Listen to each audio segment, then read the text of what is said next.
Voltage input output 7 number की pin पे ये इनपुट होता है और इनपुट होता है भी चेक कर सकते हो इसकी वोल्टेज को कि इसकी वोल्टेज 3.7 से 4.2 तक ओके है या नहीं है। और ये सीपीयू से आती है, सीपीयू आईसी से कम्युनिकेशन करता है, एक दूसरे के दोबारा बात करता है कि सही है या नहीं है। ये देखिए ये हमारी 4G बैंड आईसी है और इसमें भी आपको पहले की तरह ही चेक करना है। सबसे पहले इसकी इनपुट सप्लाई को हम चेक करें तो ये आईसी को भी 1.8 वोल्टेज से लेकर 3.7 वोल्टेज तक यहाँ पे वोल्टेज होता है। ये WTR 2965 इसका नाम है। बी लाइन पे थे WTR 2965। इसके देखिए 17 नंबर की पिन पे इसके इनपुट हो रहा है 1.8 वोल्टेज।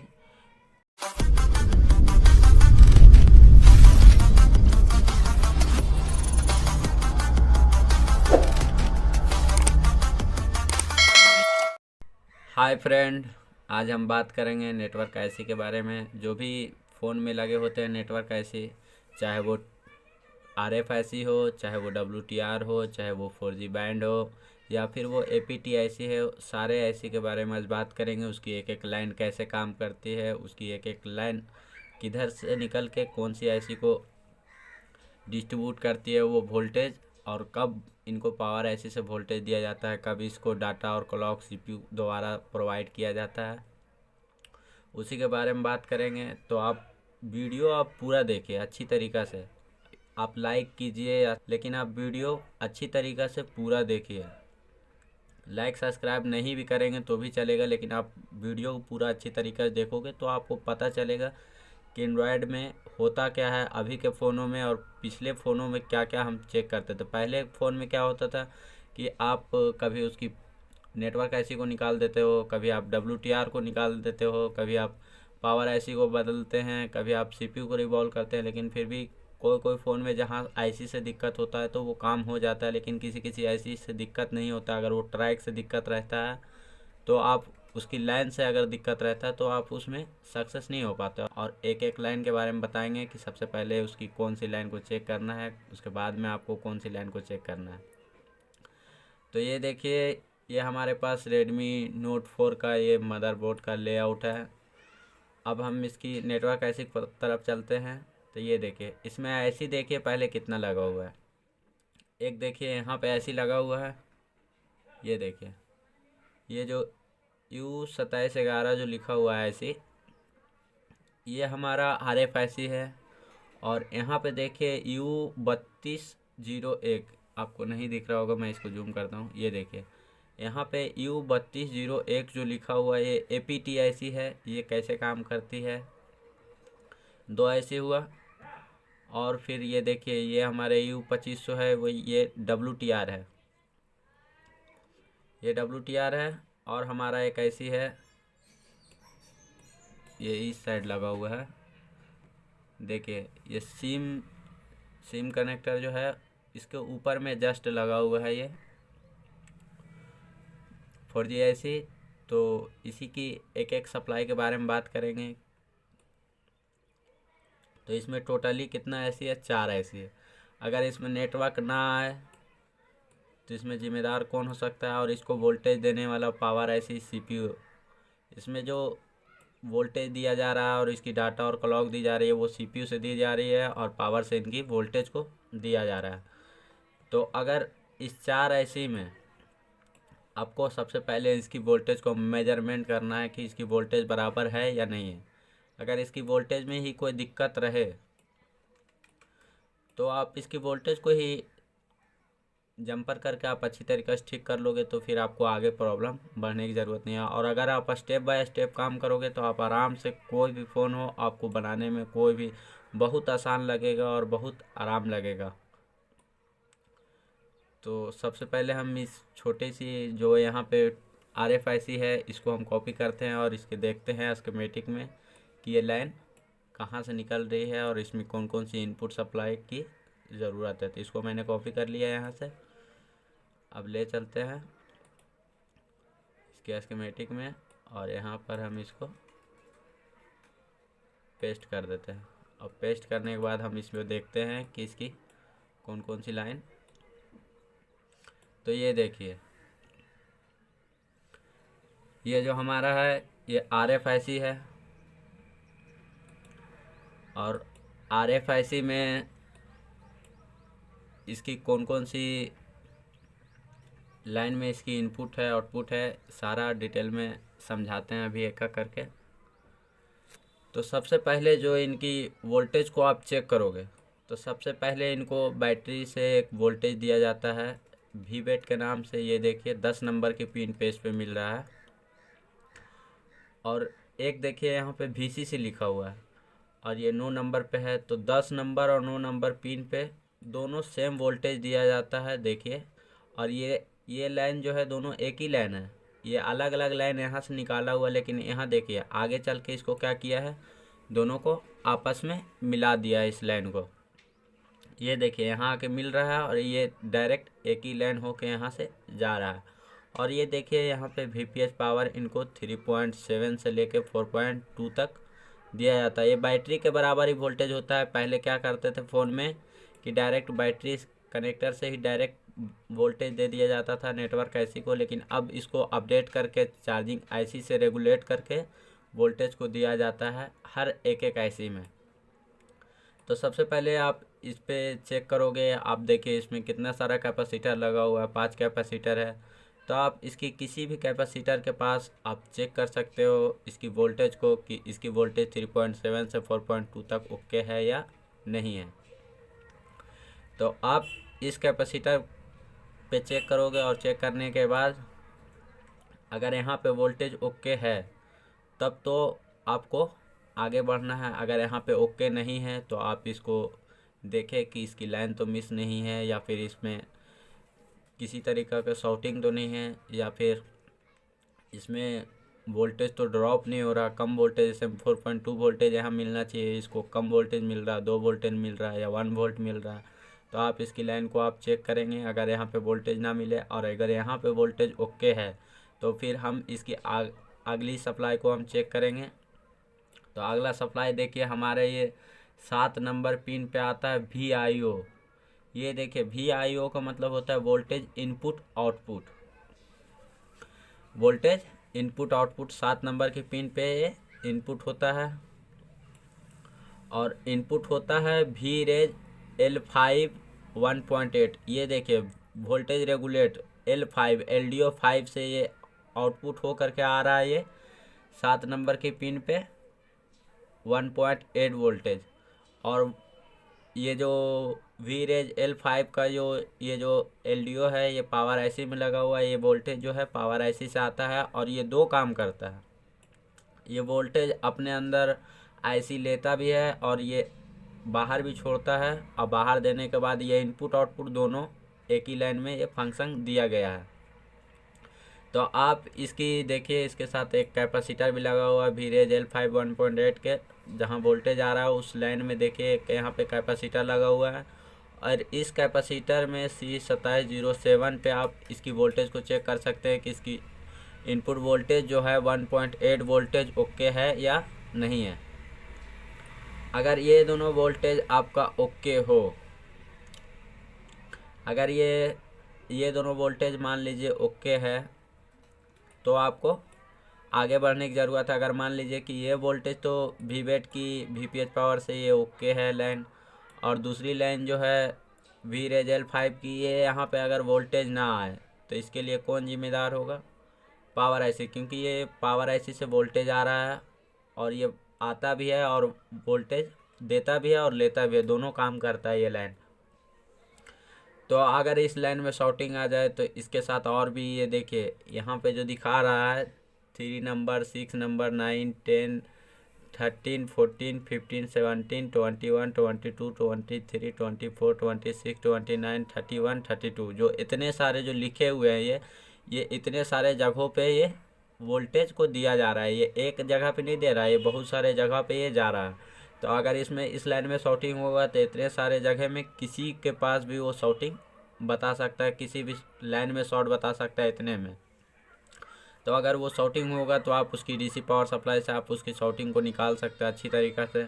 अगर उसमें शॉर्टिंग नहीं है, उसकी लाइन मिसिंग है, तो आप इसको पावर आईसी से डायरेक्ट जंपर कर सकते हैं। नहीं तो ये इतना सारा जो लाइन आ रहा है वहाँ से भी आप डायरेक्ट ले करके आप यहाँ पे इस कैपेसिटर पे आप जंपर कर सकते हो। और अगर इसकी वोल्टेज ही नहीं आ रहा, लेकिन इसकी कुल टेस्टिंग में ओके है लेकिन वोल्टेज नहीं आ रहा, तो फिर आप उसकी पावर आईसी को चेंज करोगे। और हमारी जो अगली सप्लाई है, अगर मान लीजिए ये दो सप्लाई आपकी ओके रही, तो 6 नंबर पे एस एस डाटा, देखिए सप्लाई डाटा सप्लाई और एस क्लॉक सप्लाई क्लॉक, दोनों का यहाँ पे वोल्टेज मिलेगा 1.8 वोल्टेज। ये देखिए, ये जो ये रजिस्टर है ये RFFE2 डाटा लाइन है और ये RFFE2 क्लॉक लाइन है। ये दो लाइन बहुत ही इम्पोर्टेंट है और ये CPU से आती है। CPU आईसी से कम्युनिकेशन करता है, एक दूसरे को दोबारा बात करता है कि सही है या नहीं है। तो इन पर अगर आपके पास मीटर से आप अगर इस पे चेक करोगे तो इसकी दोनों रजिस्टर पे आप चेक कर सकते हो। और रजिस्टर पे अगर आपको 1.8 वोल्टेज मिल रहा है, क्योंकि डाटा को काम करने के लिए वोल्टेज की भी ज़रूरत पड़ती है, तो इस रजिस्टर पे आप चेक करोगे तो दोनों पे 1.8 वोल्टेज मिलेगा। इस रजिस्टर पे भी, इस रजिस्टर पे भी और इस रजिस्टर पे भी। अगर इस लाइन में अगर एक लाइन भी मिस हो गई, या फिर ये डाटा की लाइन मिस हो गई, या फिर ये क्लॉक की लाइन मिस हो गई, तो भी ये लाइन क्या होगी, काम नहीं करेगी। अगर ये दोनों में से अगर ये लाइन मिस हो गई तो ये काम नहीं करेगी, क्योंकि डाटा काम करने के लिए क्लॉक चाहिए। और जब डाटा ही नहीं मिलेगी तो क्लॉक आएगा ही नहीं, क्योंकि ये सिग्नल भेजता है और सीपीयू को वापस। तो अगर डाटा की लाइन भी मिस हो गई तो भी ये क्लॉक लाइन नहीं काम करेगी। अगर ये डाटा ओके है तो अगर क्लॉक की लाइन मिस है तो भी ये लाइन नहीं काम करेगी, क्योंकि डाटा लाइन और क्लॉक लाइन के दोनों के बीच में कम्युनिकेशन होता है। डाटा के बगैर क्लॉक नहीं काम करेगा और क्लॉक के बगैर डाटा नहीं काम करेगा। तो चलिए अब चलते हैं हम अगला आईसी के बारे में। इस आईसी में तो इतना ही है इसकी वोल्टेज को चेक करने के लिए। तो अगला आईसी में हम देखते हैं कि ये देखिए, ये तो रही ये RFIC के बारे में। ये देखिए, ये RFIC के बारे में है कि RFIC में इसकी कौन कौन सी वोल्टेज को आपको चेक करना है। और अब हम देखते हैं कि इसकी एक और 4G जो ऐसी है उसमें आपकी कौन कौन सी वोल्टेज को चेक करना है। ये रहा इसकी मदरबोर्ड का लेआउट। और ये देखिए, ये हमारी 4G ऐसी है और इसको हम कॉपी करके इसमें हम पेस्ट करते हैं। और पेस्ट करने के बाद इसको हम देखते हैं कि ये जो लाइन है इसमें कौन कौन सी वोल्टेज की इनपुट की ज़रूरत है।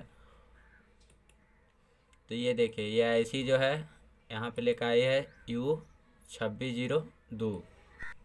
ये देखिए, ये हमारी 4G बैंड ऐसी है और इसमें भी आपको पहले की तरह ही चेक करना है। सबसे पहले इसकी इनपुट सप्लाई को हम चेक करेंगे।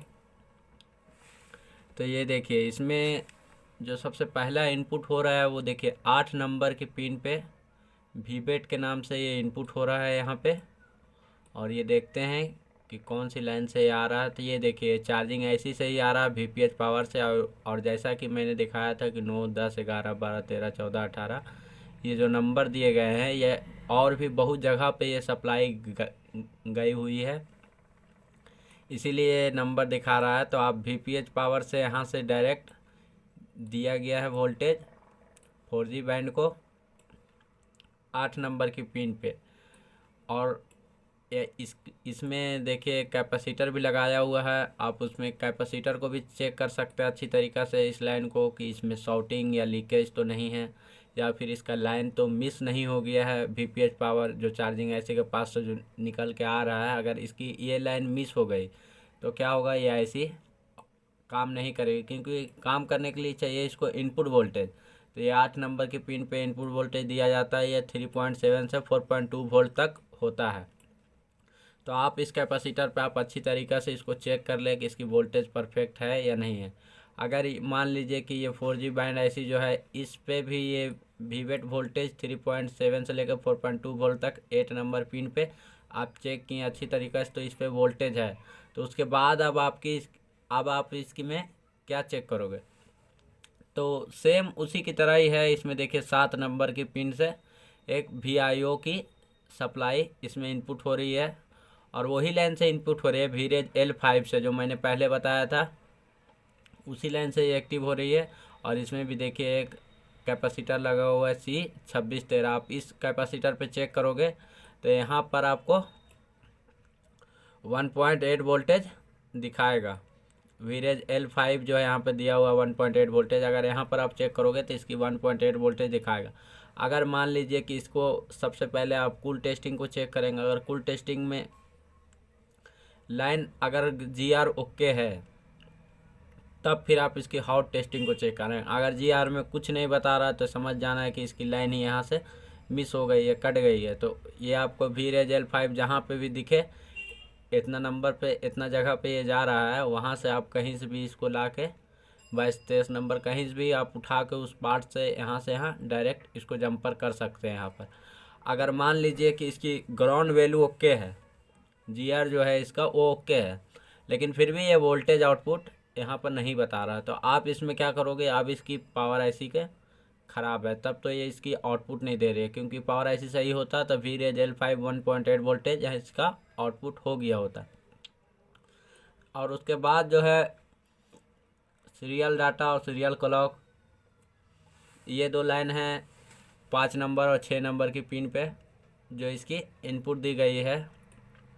RFFE2 के नाम से क्लॉक है और RFFE2 के नाम से डाटा है। डाटा क्लॉक दोनों की दिया गया है। इसमें डाटा के बगैर क्लॉक नहीं काम करता और क्लॉक के बगैर डाटा नहीं काम करता है। तो आप इन दोनों के लाइन पे भी आज आप इसके 5 नंबर और 6 नंबर पिन पे आप चेक करोगे तो इन दोनों पे भी एक एक देखिए कैपेसिटर लगे हुए, नहीं ये लगे हुए नहीं है क्योंकि यहाँ पे NC दिखा रहा है।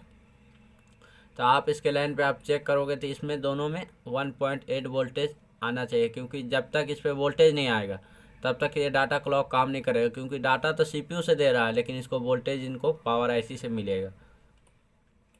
तो ये तीनों चेक करने के बाद देखिए इसमें एक और वोल्टेज इन होता है, वो VCC2 और VCC1 और VCC2, ये जो तीनों लाइन है ये तीनों एक ही लाइन है। ये नाम दिए गए हैं अलग अलग लेकिन तीनों एक लाइन है। देखिए आगे जाके ये तीनों क्या हो रहा है, एक में मिल जा रहा है। ये देखिए ये दूसरी लाइन है, ये पहली लाइन है, ये तीसरी लाइन है, तीनों क्या हो रहा है, ये आपस में मिल रहा है। तो तीनों लाइन एक ही लाइन है, 3 जगह वोल्टेज दिया गया है इनके 3 पिनों पे। एक दिया गया 28 नंबर, 29 नंबर, 30 नंबर, ये तीनों पिन पे इनका दिया हुआ है, वोल्टेज दिया गया है। तो अगर आप इस कैपेसिटर पे आप अगर चेक करोगे इस पे तो इस पे आपको 1.8 वोल्टेज दिखाना चाहिए।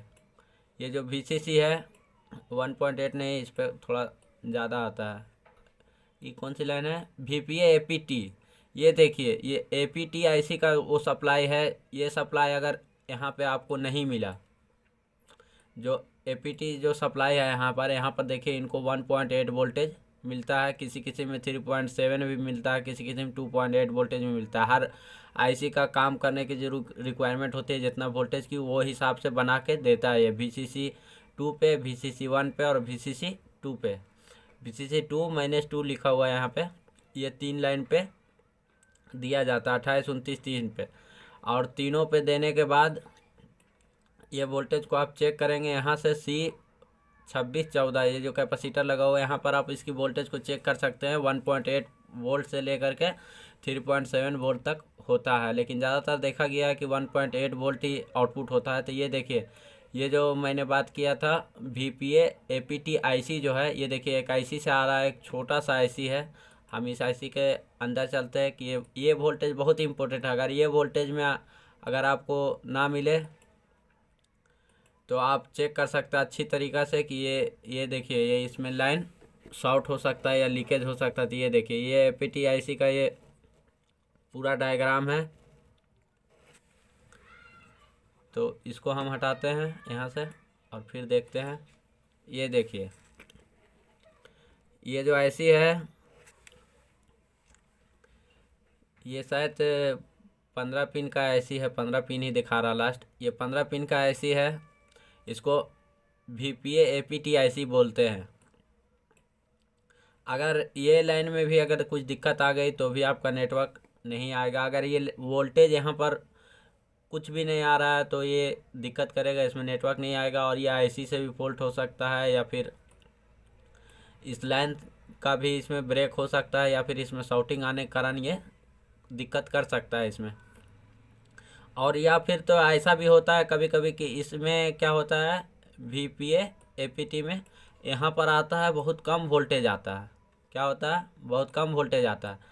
तो उसमें क्या करना है आपको, जब इसमें कम वोल्टेज आएगा तो आप इसकी जो यहाँ पे कॉइल लगे हुए हैं, आप इसकी ये स्विचिंग करके दिया हुआ है। इसकी मैं वीडियो, इस आईसी के बारे में मैं वीडियो अगला बता दूंगा कि ये आईसी कैसे काम करती है, एक एक पॉइंट और एक एक पिन इसकी कैसे काम करती है, फुल डिटेल में मैं आपको वो वीडियो बना के दूंगा। तो इसके बारे में ज़्यादा बात नहीं करते हैं, क्योंकि अगर इसके बारे में ज़्यादा बात करेंगे तो ये वीडियो बहुत ज़्यादा लंबा हो जाएगा, और हम नहीं चाहते हैं कि लंबा होने के कारण आपको बोरिंग फील हो और कुछ समझ में भी ना आए। तो ये आईसी को भी 1.8 वोल्टेज से लेकर 3.7 वोल्टेज तक यहाँ पे वोल्टेज होता है। ये 3 पिन पे वोल्टेज जाता है। तो यहाँ पे देखिए इतना सारा पार्ट्स लगा हो, आप किसी पे भी पार्ट्स पे जा करके आप चेक कर सकते हैं कि इसकी वोल्टेज बराबर है या नहीं है।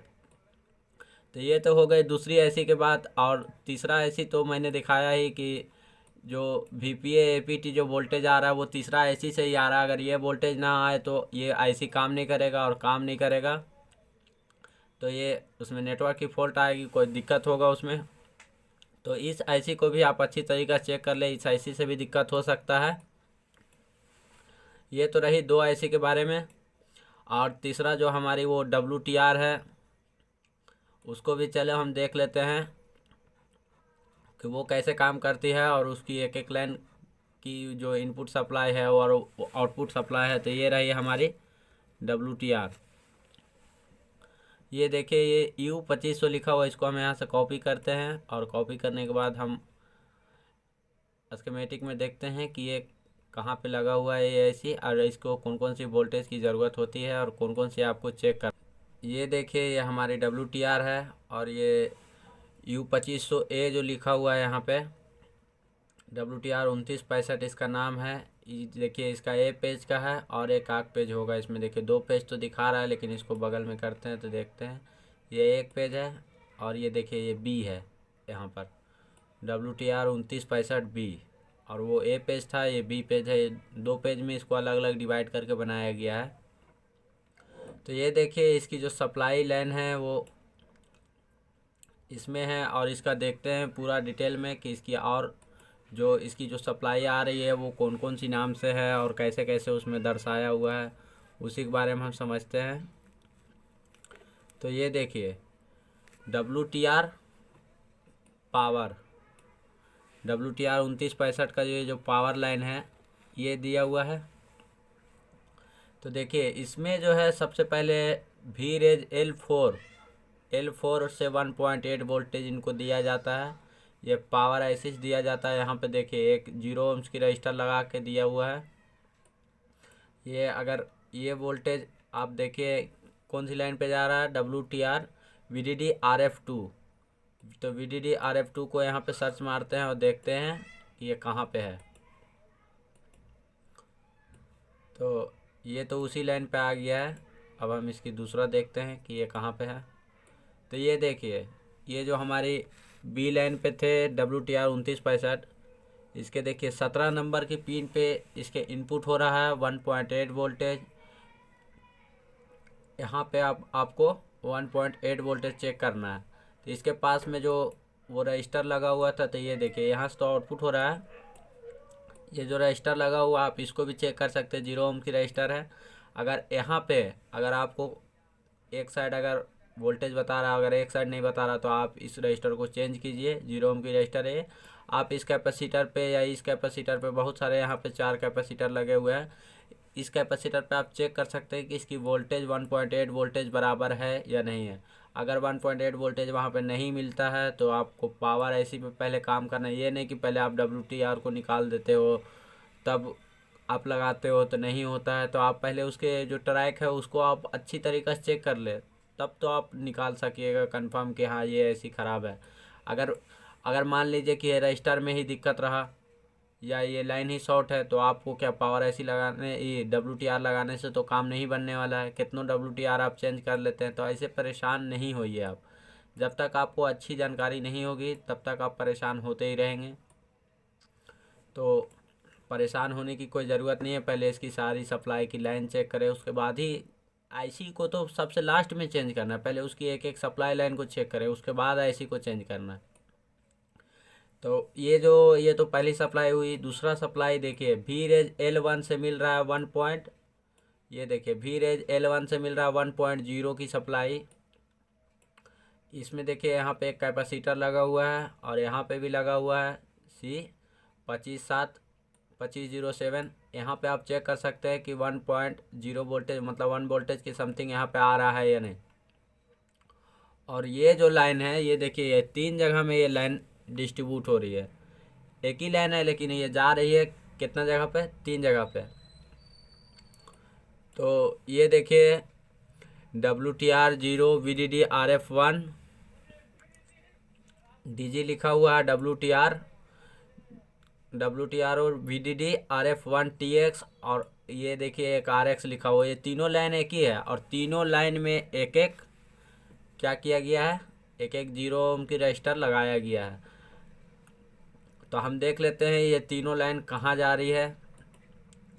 A सीरीज में था या B सीरीज में था WTR के स्कीमेटिक में, तो हम अभी देखते हैं। तो ये तो वहीं पे है। अब हम इसकी लाइन को देखते हैं। तो ये देखिए WTR VDD RF1 DG जो यहाँ पे लिखा हुआ है, ये देखिए B सीरीज का है। ये देखिए यहाँ पे 2965 जो दिख रहा है वो B सीरीज का है। और दूसरा जो है WTR VDD RF1, इसमें भी वोल्टेज आ रहा था 1.0 वोल्टेज। और WTR VDD RF1 RX जो रिसीव कर रहा है ये वोल्टेज को, यहाँ भी वोल्टेज आ रहा है 1.8। तो ये तीनों पे जो वोल्टेज आ रहा है 35 नंबर पे, 25 नंबर पे और 30 नंबर पे, ये वोल्टेज एक ही लाइन से आ रहा है। अगर वो लाइन में कुछ खराबी हो जाए तो ये WTR नहीं काम करेगा। तो आप इसकी सबसे पहले तीनों पे इसकी वोल्टेज को चेक कर ले, मेजरमेंट कर ले अच्छी तरीक़े से कि ये वोल्टेज है, आ रहा है या नहीं आ रहा। अगर मान लीजिए कि इस वोल्टेज में कुछ गड़बड़ होगा तो वो आगे तो काम करेगा ही नहीं ऐसी, क्योंकि वोल्टेज के बगैर आईसी तो काम नहीं करेगी, क्योंकि आईसी को काम करने के लिए भी वोल्टेज चाहिए। और ये वोल्टेज भी वहीं से आ रही थी, ये 1.8 की वोल्टेज है ये। तो ये 4 लाइन को आप अच्छी तरीक़े से चेक कर ले, उसके बाद ही आप आईसी को चेंज करें। तो पहले इसकी वोल्टेज को अच्छी तरीक़े से चेक कर ले। और इसकी वोल्टेज में देखिए ये बहुत सारे जो पार्ट्स लगे हुए हैं वो ख़राब भी हो सकते हैं। ये देखिए ये जो तीनों लाइन एक में मिल रहा है, ये देखिए ये 3 लाइन है, 3 लाइन क्या हो रहा है, तीनों एक ही में मिल रहा है।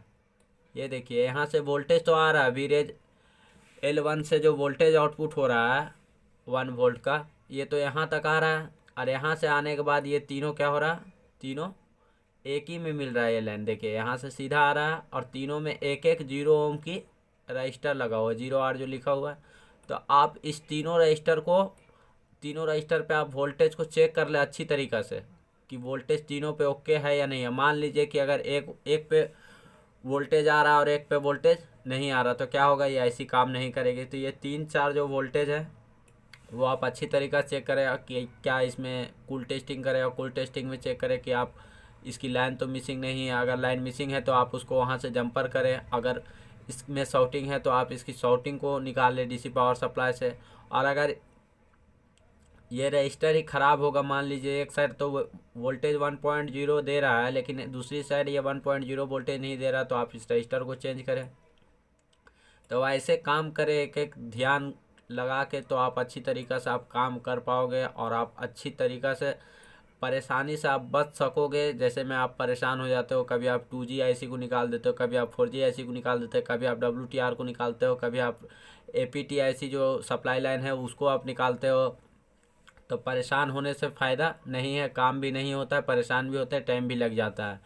तो आप परेशान ना हो, सारी पहले वोल्टेज को चेक कर लें और उसके बाद ही काम करें कि इसकी वोल्टेज और सप्लाई लाइन ओके है या नहीं है। अगर आप वोल्टेज के हिसाब से काम करेंगे तो आपको परेशानी भी नहीं होगी और काम करने में भी आपको मज़ा आएगा और ज़्यादा खटने की भी किसी भी सेट में कोई ज़रूरत नहीं है। अगर आपको मेरा वीडियो पसंद आया हो तो वीडियो को लाइक कीजिए, शेयर कीजिए, सब्सक्राइब कीजिए। और अगर आप अच्छे से ट्रेनिंग लेके आप अच्छा टेक्नीशियन बनना चाहते हैं और चिप लेवल का काम करना चाहते हैं तो आप मेरे इंस्टीट्यूट को ज्वाइन कर सकते हैं दिए गए नंबर पे। तो जय हिंद, जय भारत।